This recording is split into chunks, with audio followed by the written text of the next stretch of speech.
हरिओम बेटा कमलेश जी, आपका प्रश्न बहुत जटिल है। हाँ, जब पत्नी, पति, सास, यहाँ तक कि बच्चों पर जुल्म करे तो क्या करें? जब पत्नी, पति, सास, यहाँ तक कि बच्चों पर जुल्म करे तो क्या करें? देखो बेटा, एक पक्ष की बात सुन करके किसकी बात सच माने? अगर पत्नी दोनों, पति और पत्नी दोनों की बात सामने हो तब उसको बताया जा सकता है, समझाया जा सकता है। और पत्नी क्यों जुल्म कर रही, क्या बात है, किस बात से चिढ़ी हुई है? पति में भी तो कुछ कमी है।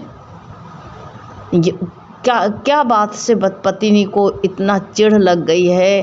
क्योंकि अपने बच्चे सबसे प्यारे होते, बच्चे तो सापिन के भी प्यारे होते हैं, वो भी अपने बच्चों को कष्ट नहीं देती। या तो बच्चा जो है उसका कहा नहीं मानते हैं, या तो पिता से कोई शिकायत करते हैं। कुछ ना कुछ कारण है ज़रूर, क्योंकि वही पत्नी को इंसान जो है, वही सास जो है अपनी बहू को देखने जाती है, उसके हाथ में पैसा रख करके आती है, उसके लिए जेवर बनवाती है, उसके लिए कितनी तमन्नाएं रहती हैं, आती है तो उसकी आरती उतारती है, क्या क्या नहीं करती है सास। और वही जो है अपनी सास को मम्मी जी कह करके बात करती है। तो क्या बात हो जाती, कौन सी खटास आ गई, कौन सी गलती ऐसी हो गई? या सास और बहू में दोनों को सामने, दोनों को पक्ष देखिए, आपकी भाभी होएगी और सास जिसकी माँ होएगी आपकी, तो आप दोनों को देखिए, दोनों की गलती को पकड़िए, किसके अंदर क्या गलती है, क्या गलती सास के अंदर है, क्या गलती बहू के अंदर में है, या किसी बात से चिढ़ी हुई है। तो वो चिढ़ी हुई कहते हैं, और चिढ़ कर के कोई बात पर चिढ़ाओगे, जो उसको पसंद नहीं वही काम करोगे, वैसे बोलोगे, तब वो और ज़्यादा चिढ़ेगी। इसलिए मानुष जो है एक परमात्मा की चलती फिरती मूर्ति है। सब में भगवत भाव करके देखें। सास को भी समझाओ कि देखो, 4 दिन की जिंदगी है, पके आम की तरह फल लगे हुए हो, किस दिन टपक जाओगे, राग द्वेष करके क्या करोगे? बात चिढ़ी है। या तो पत्नी, उसके पत्नी की जो है, बहू की जो है माँ ऐसी उसके कान भरती है, घर बिगाड़ती है। बहुत सी जो है ऐसी माताएं होती हैं कि दहेज दिया है, बात बर्दाश्त नहीं करना, ताल ठोंक करके लड़ना। ऐसे बहुत सी जो है माताएं जो है अपनी बेटी के लिए ऐसे कहती हैं। और यही माँ जो है अपने बच्चे को ये समझाए कि बेटा, जो तुम्हारे भाग्य में था, तुम्हारी प्रारब्ध है, तुम्हारे आगे आई है, अब उसी में तुम गुजारा करो। भड़काना नहीं चाहिए। जो कुछ उसकी कोई कमी बताती है तो तुम जो है उसको बहकाने भड़काने से ज़्यादा कुछ उसका तुम मदद कर दो। कबाड़ा तो भर भर के दे दियो, हो सकता उसको कोई कष्ट हो, शारीरिक कष्ट हो, या घर में कोई तंगई हो, ये भी तो हो सकता। लॉकडाउन में जो है हाथ तंग हो जाता है, ये बात भी हो सकती है। क्यों उसकी तरफ क्यों ध्यान क्यों नहीं करते हो? इसलिए जो है दोनों का पक्ष देखो, कहाँ से कमी दिख रही है। कोई ना कोई तो कमी है ज़रूर। जो अब एक की बात, आपकी बात हम कैसे मान लें? जब दोनों आमने सामने होते तो दोनों बताते कि हाँ, ये क्या जुल्म कर रही है, अपने बच्चों पर क्या जुल्म करती है।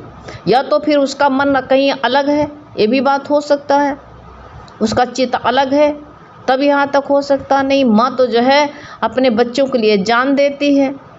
तो क्या कोई ना कोई तो बात है ज़रूर इसमें।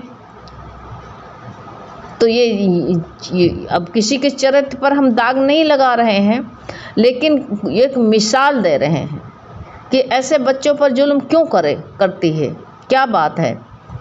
या तो बच्चे कहना नहीं मानते हैं, मनमानी करते हैं, या दादी से कोई बात की शिकायत करते हैं, लड़ाई लगवाते हैं बच्चे, और या तो फिर कुछ ना कुछ है तो कारण है ज़रूर। या तो फिर उसका जो है पति सास के ऊपर बस नहीं चलता तो बच्चों के ऊपर उतारती है। यही तो होता है ना। जब उनको नहीं जो है कभी कभी जो है पति और सास से लड़ाई होती होगी तो बच्चों को मारती होगी वो, कि जैसे उनको मारें तो लोगों को बुरा लगे और लड़ाई भड़केगी। लड़ाई बढ़ने से जो है जुल्म बढ़ाने से बढ़ता है, लेकिन जो है घटाने से घटता नहीं। आप अपने घर में देखिए, आप अपने घर में देखिए कमलेश जी, आप अपने घर में देखिए, आप अपने सास के साथ में कैसे रहती हैं। इसी तरह उसको भी कह दो कि वो, हाँ, उसको देखो, तुम्हारी सास का अपना नज़रिया कि जिसको हम एडजस्ट करते हैं तुम भी भाभी एडजस्ट करो।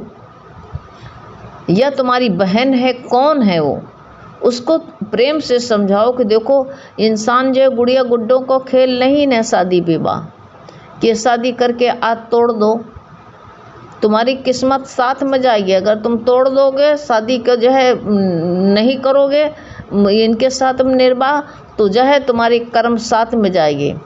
मेरी दादी कहती थी ब्याह छोड़ उड़रा किया, और तब भी जो है कर्म जो है हमारे कर्म जो है घटिया निकले। तो फिर बताओ, तो कर्म घटिया क्या करने, घटिया निकले कर्म तो क्या फ़ायदा मिलेगा। इसलिए जो है वो बड़े घिनौने शब्द कहती थी, पुराने ज़माने की थी। तो ये बताओ आज जो है तुम इतना पंडित ने जो है तुम्हारी कुंडली मिलाई, इतना सब जो है करने के बाद में आज तुमको जो है कौन सा आराम चाहते हो, नहीं सुख मिल रहा है,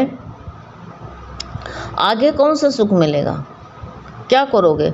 आप कहोगे कि इसको छोड़ दो, दूसरी शादी कर लो। दूसरे, अब लोग कहते थे, दादी यही बात कहती थी, पहली मिली मेरिया, दूसरी मिली कुकुरिया, तीसरी मिली पतुरिया। वो तो इस तरह पुराने ज़माने की थी, बिल्कुल बड़ा डायरेक्ट बात करती थी, वैसे डरती नहीं थी। तो ये बताओ, तो जो फिर जो है उसी में निर्वाह करो, किस तरह से क्या क्या एडजस्ट करना सीखो। थोड़ा सा दूसरे के आगे तो हाथ जोड़ लोगे, गिड़गिड़ा लोगे, अपने आगे क्यों नहीं ऐसा कर लेते। ये बच्चे जो है बच्चे बड़े हैं कि छोटे हैं, क्या बात है। छोटे हैं तो मारती पीटती इसलिए है कि वो जो है दादी से शिकायत करते हैं, दादी के पास में चले जाते हैं, माँ को पसंद नहीं है, जहाँ मना करती तहाँ बच्चे मानते नहीं हैं तो इसलिए मारती होगी। जुल्म कोई माँ नहीं कर सकती, उसको दर्द है। अभी आप वो मारती है, आप एक थप्पड़ मार के देखिए उसको, तुम्हारी जान नोच लेगी, मुंह नोच करके छोड़ेगी। माँ के सामने कोई अपना मार ले, फटकार ले, कुछ भी कह ले, लेकिन माँ के सामने किसी के बच्चे को मार के देखो, तुम्हारा हाथ काट लेगी वो, बस चले तो। इसलिए जो है वो किसका क्रोध किसके ऊपर उतारती, किसकी गुस्सा बच्चों पर उतारती है, या सास का या पति का। और पति से भी, या तो पति मन मुताबिक नहीं चलता है, या तो जो है स्वार्थी है पति, अपना स्वार्थ निकाल करके फिर किसी की परवाह न करना, ऐसा भी हो सकता है। कोई न कोई तो कारण है ज़रूर। सारी गलती पत्नी ही में थोड़ी है, सब में भी थोड़ी थोड़ी गलती होती। एक कपच हम कैसे ले लें, एक को कैसे बुरा कह दें, बताओ।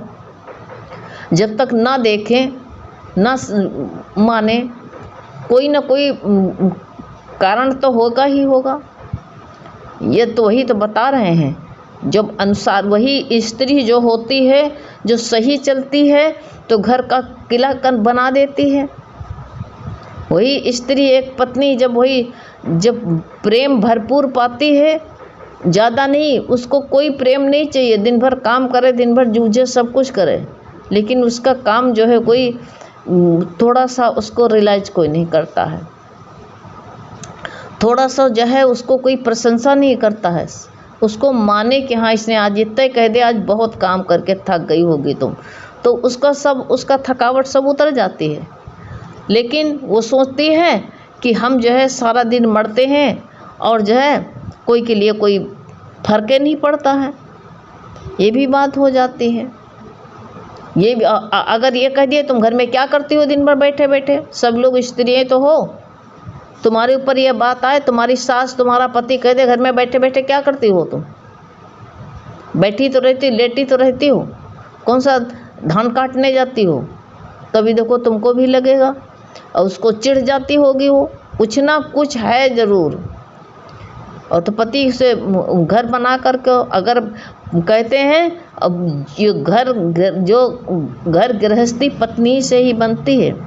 अगर पति फावड़ा से खोदेगा तभी भी नहीं घर बिगड़ेगा, अगर जो है पत्नी सुई से खोदने लगेगा तभी भी घर बर्बाद हो जाएगा, ये सोच लो।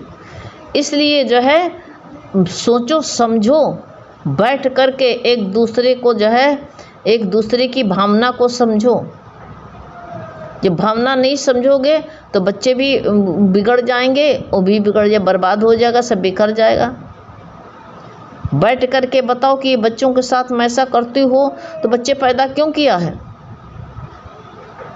अब जो है खेत में बीज बोया जाता है तो 5 भी दी जाती है, उसमें जो है पानी दिया जाता है, खाद दिया जाता है, सब कुछ जो है उसके देखभाल भी करी जाती है। ऐसे तुम्हारी जिम्मेदारी है इस संतान पर, इनकी देखभाल करो, इनको देखो। बचपन से ही जो इनको प्यार बच्चों को नहीं मिलेगा, अपने उसके सामने ये बात कहो कि तुमको प्यार नहीं मिलता है तो देखो तुम कितनी उजड्डी करती हो। अगर बच्चों को नहीं प्यार मिलेगा तो वो लवारिस की तरह हो जाएंगे, मनमानी चाल चलेंगे। बाप अपनी तरफ कहेगा भाड़ में जाए बच्चे, माँ कहेगी जो हमसे भी मतलब, बाप कहेगा हमसे नहीं मतलब, तो बच्चों की ज़िंदगी पानी में चली गई। इससे अच्छा तो जो है बच्चों को जो है अनाथालय में छोड़ दे तो कम से कम जो है पढ़े लिखे वहाँ पर। ऐसे बच्चों को ताड़ना देने से क्या पड़ी है। देखो कह करके एक बार बच्चा चिपका लेगी, छोड़ नहीं सकती है। कहते तुम बच्चों को देखो अनाथालय में दे आएंगे, देखो कह करके एक बार तुम्हारा मुंह नोच लेगी। ऊपर से कर रही है लेकिन अंदर से लगाव है। इसलिए समझो, सब लोग बैठ करके इस बात को और प्रेम से, कोई अगर कोई समझाने भी जाता है तो टोक बोलता, एक पक्ष लेता है, जिससे मन मिलता है उसका पक्ष मिलता है। गीता कहती पक्षपात से तो रहित है, भगवान सबके अंदर बैठा है, पक्षपात किसी का पक्षपात नहीं होना चाहिए, सबके अंदर भगवान बैठा हुआ है। आप ही कहिए, आपकी जो लगती हो उनसे कहिए आप ऐसा मत करिए। आप जो है बच्चों को देखिए। अभी कल एक स्त्री से मुलाकात हुई, उसके बहुत कम उम्र की है और जल्दी जल्दी उसके 4 बच्चे हो गए और पति का कैंसर हुआ, ख़त्म हो गया। ड्राइवर था, चलाता था। अब वो पत्नी जो है बेचारी वहाँ जाती है, जो अपने बच्चों को पालने के लिए बाहर का काम करती है। आस्था में जाती है। आस्था वाले जो है 5-6 हज़ार रुपया देते हैं और जहाँ सेवा के लिए, काहे के लिए हॉस्पिटल में या घर में कोई बुलाता है तो वो लोग वहाँ से भेजते हैं। तो कह रही थी कि अगर जो हम नहीं करें आंटी जी तो कौन करेगा, अभी नई उम्र की है। अगर वो बच्चों को भी पाल रही है, मकान किराए पर ले रखा है, कमा करके किराया देती है, बच्चों को भी देख रही है और उनका पेट भी भर रही है। कह रही थी पढ़ाई का पैसा नहीं है, क्या करें। तो लेकिन भगवान पेट तो भर रही है, हिम्मत तो उसके, साहस तो है, सब कर रही है कि नहीं कर रही है, वो भी तो पत्नी है। तो इसलिए जो है तुम कैसी पत्नी हो कि अपने बच्चे के प्रति तुमका मोह नहीं है। बच्चों को भी प्रेम से दो। बच्चों को देखो, कितने लोग कहते नहीं, बच्चों को देखो गुस्सा में हो, बच्चे छोटे हों उनको देखो, उनकी प्रशंसा करो। अपना शादी का एल्बम दिखाने लगो, बड़े रुचि से देखेंगे। अपने बच्चों को प्रशंसा करने लगो, तुम छोटे थे तो ऐसा मुंह बनाते थे, ऐसा जो है ऐसे घुटने के बल चलते थे, ऐसा करते थे, तुम इतने से थे। तो देखो बच्चा कितना खुश होने लगता है अपने बचपने को सुन करके। तो छोटे हैं तो, और बड़े हैं तो समझाओ कि देखो तुम बेटे बालिग हो गए हो, तुम्हारे आगे भी ज़िंदगी है, इसी तरह तुम्हारी पत्नी आएगी, तुम्हारा परिवार बनेगा, तो इसी तरह कलह होए। आज जो तुम कर रहे हो तो इस तरह नहीं होना। सास आज और सास कुछ कहती है तो सास को भी सोच लेना, अभी तो हाथ पैर चल रहा है, वो धमकी देती हुई अपनी बेटी के वहाँ चले जाएंगे, कुछ ना कुछ है ज़रूर, हम नहीं रहेंगे, या मेरे पति की कमाई है, कुछ न कुछ कारण है ज़रूर। ये कारण को जाने बिना हम आपको कैसे सलाह दें, कैसे मार्गदर्शन करें। एक पक्ष की बात हम नहीं करते हैं। या तो पति जाता है, थका मांदा आता है, सो जाता होगा, अब उसको ये लगता होगा घर के काम से कोई वास्ता ही नहीं, घर में ये नहीं साग नहीं, सब्जी नहीं है, ये नहीं है, वो ताने भी होते हैं, इसीलिए भी कलह मचती है। तो वही तो सबसे ज़्यादा परेशानी होती आर्थिक तंगी से।